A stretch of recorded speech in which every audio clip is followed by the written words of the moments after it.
एक समय की बात है जब एक रुरु मृग हुआ करते थे। इस मृग का रंग सोने की तरह, बाल रेशमी मखमल से भी अधिक मुलायम और आंखें आसमानी रंग की होती थीं। रुरु मृग किसी के भी मन को मोह लेता था।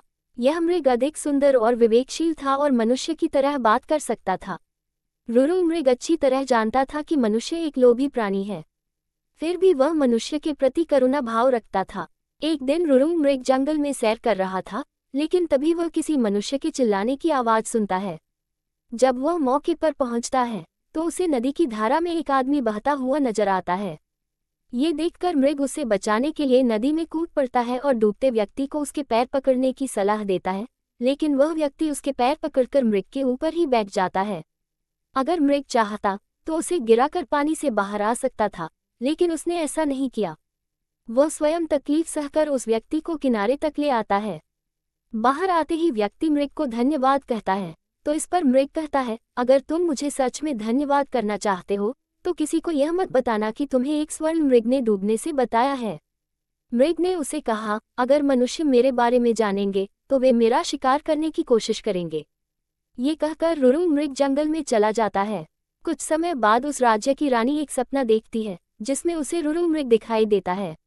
रुरु मृग की सुंदरता को देखने के बाद रानी उसे अपने पास रखने की लालसा करने लगती है। इसके बाद रानी राजा को रुरु मृग को ढूंढ कर लाने के लिए कहती है।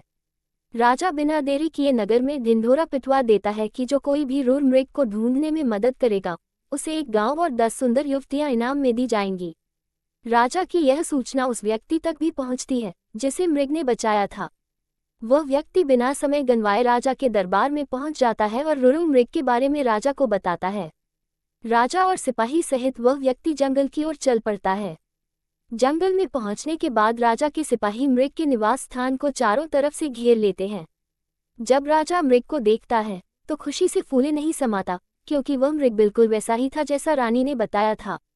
मृग चारों ओर से सिपाही से घिरा हुआ था और राजा उस पर बाण साधे हुए था, लेकिन तभी मृग राजा से मनुष्य की भाषा में कहता है, हे राजन, तुम मुझे मार देना, लेकिन पहले मैं ये जानना चाहता हूँ कि तुम्हें मेरी जगह का रास्ता किसने बताया।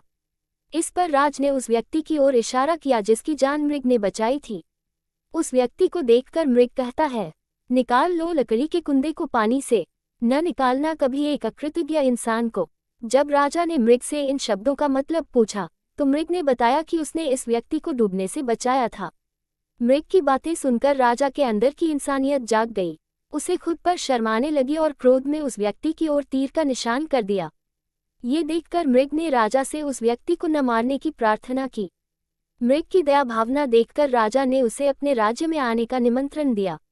मृग राजा के निमंत्रण पर कुछ दिन राजमहल में रहा और फिर वापस जंगल लौट गया।